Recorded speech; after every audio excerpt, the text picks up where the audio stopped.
تقوی میں زیادہ ہے اس میں ہوں، اور بس چلو بھائی جلدی سے پوچھ لو بھائی. فرض نماز کے بعد اجتماعی دعا 20 بس یہ آخری مسئلہ بتا دیتے ہیں. بیچارہ آیا ہوا ہے نا، لوگ کہتے ہیں یہاں جو بیٹھے ہوئے ہیں جو زبانی پوچھ رہے ہیں ان کے یہاں جواب نہیں دیتے.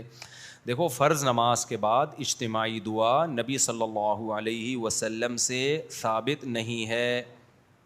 یہ دو چار کی طرح کچھ باتیں ہیں نا، ان میں بحث کیا کرنی. کسی حدیث میں نہیں ملتا نبی صلی اللہ علیہ وسلم نے فرض نماز کے بعد اجتماعی دعا کی ہو. اچھا لوگ یہ کہتے ہیں کہ حدیث میں یہ آتا ہے کہ دعا جو قبول ہوتی ہے فرض نماز کے بعد ہوتی ہے. تو جب سب بیٹھے ہوں گے فرض نماز کے بعد اس حدیث کی روشنی میں دعا مانگیں گے کہ فرض کے بعد دعا قبول ہوتی ہے. پھر دوسری طرف حدیث میں آتا ہے کہ نبی صلی اللہ علیہ وسلم نے ہاتھ اٹھا کے دعا میں قبولیت کا امکان کیا ہے؟ زیادہ ہے.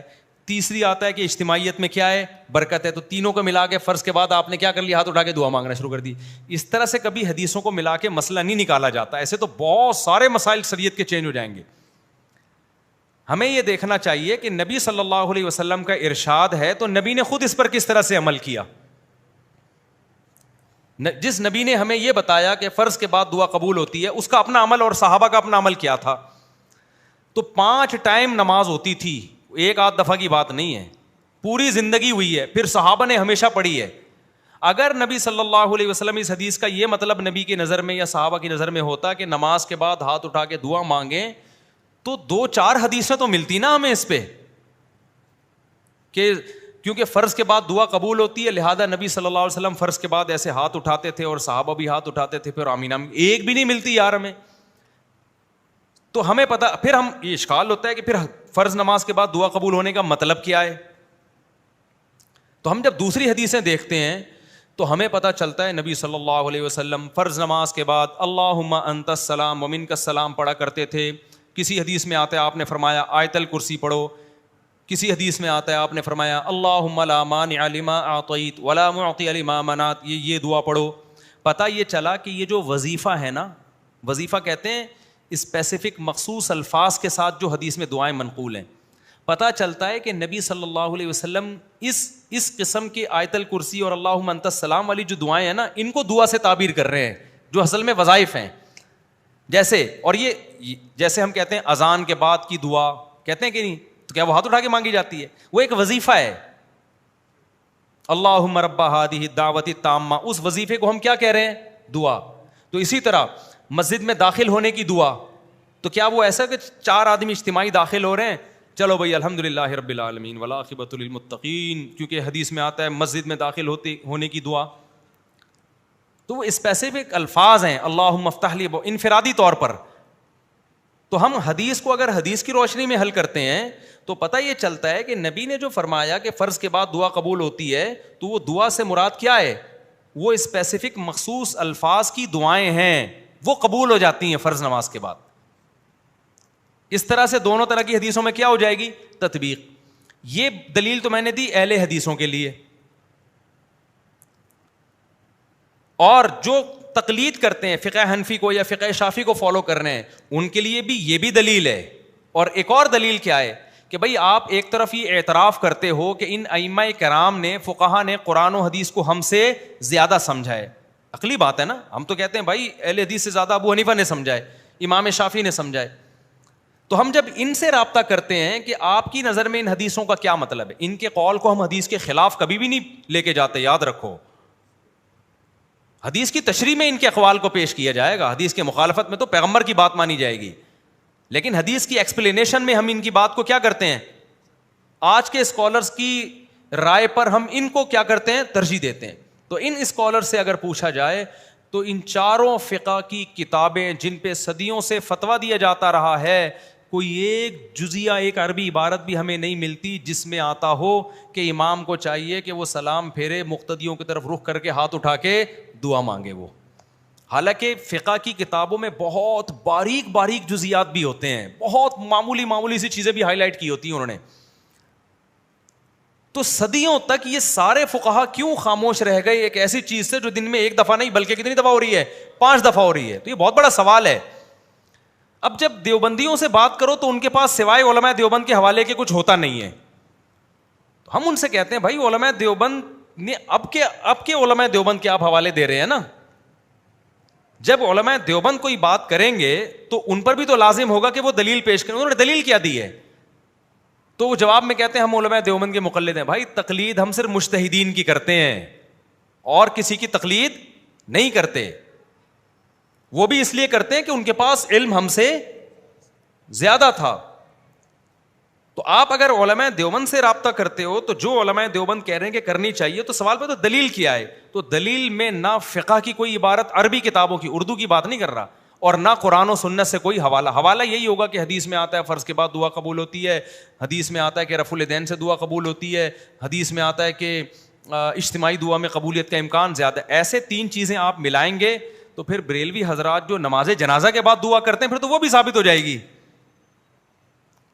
اچھا, بعض لوگ یہ بھی دلیل دیتے ہیں کہ دعا کا کوئی ٹائم نہیں ہے, کبھی بھی کرو. بریلوی حضرات یہی تو کہتے ہیں مگر جنازہ کے بعد دعا کر رہے ہیں تو دعا کو کوئی ٹائم نہیں ہے, کبھی بھی کرو. ہم کیا کہتے ہیں؟ بھائی نبی نے جنازہ ہی کو دعا قرار دیا ہے, بس اس کے بعد دعا نہیں ہوگی.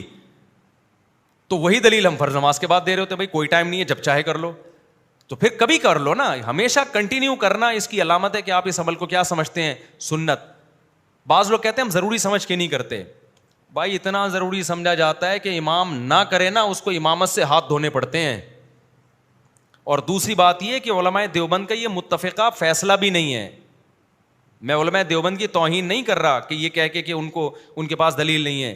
یہ توہین جب ہوتی جب سارے علماء دیوبند کا یہ فیصلہ ہوتا.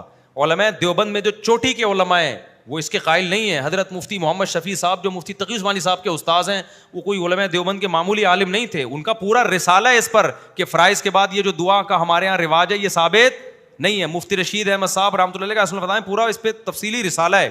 ابھی ریسنٹلی حضرت مولانا منظور منگل صاحب کا بھی اس پہ بیان آیا ہے, انہوں نے بھی کہا ہے کہ یہ ثابت نہیں ہے, اور جنہوں نے اس پہ رسالہ لکھا ہے وہ کوئی دلیل ان کے پاس ہے نہیں. تو یہ ہندوستان پاکستان کی ایک رسم ہے, جب یہ چل پڑی تو پھر اب اس کے دلائل. اچھا, ہمارے یہاں بعض لوگ تو اہل حدیث کی مخالفت میں غلو کرتے ہیں, کیونکہ یہ مسئلہ زیادہ اٹھایا اہل حدیث نے کہ فرائض کے بعد دعا نہیں ہے. اب ہونا یہ چاہیے تھا, ہم تحقیق کرتے, ہم کہتے بھائی اہل حدیث صحیح کہہ رہے ہیں, لیکن ہمارے یہاں بھی بعض لوگوں کو دیوبندیت کا کچھ ضرورت سے زیادہ حیضہ ہے. انہوں نے کہا چونکہ علماء دیوبند میں رواج ہے تو اب نہیں بھی ہے تو اس کو ثابت کر کے چھوڑنا ہے ہم نے.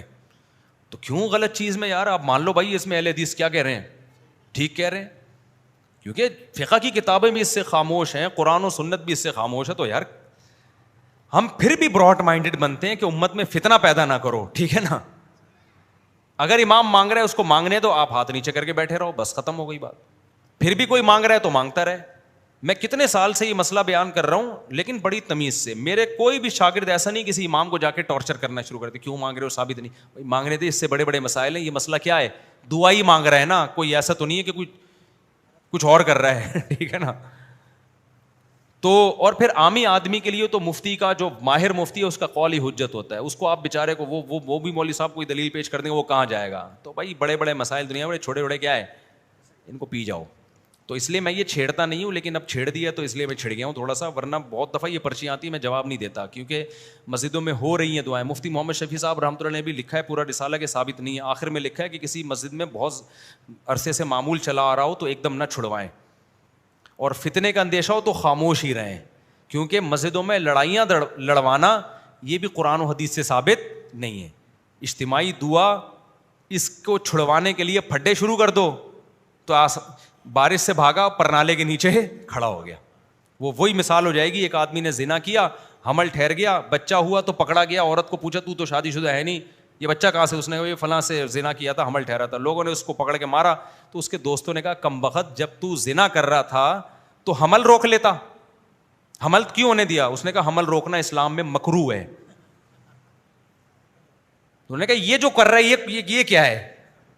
تو اجتماعی دعا کو میں ثابت نہیں سمجھتا, لیکن اجتماعی دعا کی بنیاد پر امام صاحب کو یہ کہنا کہ یہ حدیث کو نہیں مانتے اور یہ اندھے مقلد ہیں اور ان کے پاس دلائل نہیں ہیں, اور ٹارچر کرنا یہ اس سے بڑا جرم ہے. اگر اجتماعی دعائیں مسجدوں میں ہو رہی ہیں یہ اتنا بڑا ایشو نہیں ہے. آپ اپنی رائے پیش کر دیں, خاموش ہو جائیں, مان لیں ٹھیک ہے نہیں ہے. میرے ہی اساتذہ بعض ایسے ہیں جو اجتماعی دعا کے قائل ہیں, ہم تو نہیں ان کی توہین کرتے, کہتے بھائی ٹھیک ہے, ہو سکتا ہے میرے اس بیان پہ وہ میری کلاس بھی لیں, کیا بول رہا ہے بھائی تو, ٹھیک ہے نا. تو نہ میں ان کی کبھی توہین کروں گا, میں بولوں گا بھائی ٹھیک ہے, لیکن ہم تو پابند کس کے ہیں, قرآن و سنت کے پابند ہیں نا.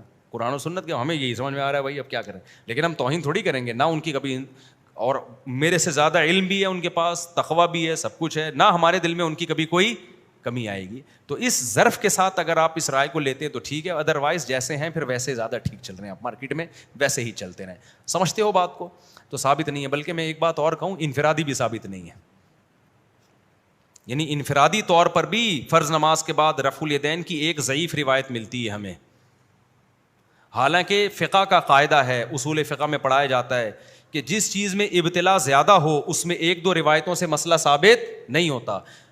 5 ٹائم نبی نے کئی سال نماز پڑھی ہے, تو صرف ایک روایت کیوں ہے کہ نبی نے رفع الیدین سے دعا مانگی؟ یہ بہت بڑا سوال ہے, اور وہ بھی ضعیف ہے. لیکن صحیح مان بھی لو اگر, تو اس کے پتہ چلتا ہے یہ بھی کبھی کبھار ہے فرض کے بعد, انفرادی بھی ہاتھ اٹھا کے. اب آپ کہو گے پھر کریں کیا؟ دعائی چھوڑ دیں؟ نہ دعا نہ چھوڑیں. آپ یہ کریں کہ فرائض کے بعد یہ اللہم انت السلام اور یہ جو احادیث میں وظائف ہیں یہ پڑھنے کے بعد سنتیں پڑھیں. اس کے بعد آپ جتنی چاہیں دعا مانگیں, آپ لمبی لمبی دعا مانگیں. یہ پھر افضل عمل ہے, کیونکہ ایک جو اجتماعی حیت تھی وہ کیا ہو گئی ہے؟ ختم. پھر انفرادی طور پر تو دعا کا واقعی کوئی ٹائم نہیں ہے, جب چاہیں جتنی چاہیں مانگیں آپ, لیکن اس وقت کوئی نہیں مانگتا. سمجھتا نہیں ہے نا بات کو؟ جب نہیں پڑھے گا رات کو تو کیسے سمجھے گا بات کو؟ تمام دوائیں بچوں کی پہنچ سے دور رکھیں, اپنا اپنے خرچے پہ خیال رکھیں. وما علینا الا البلاغ.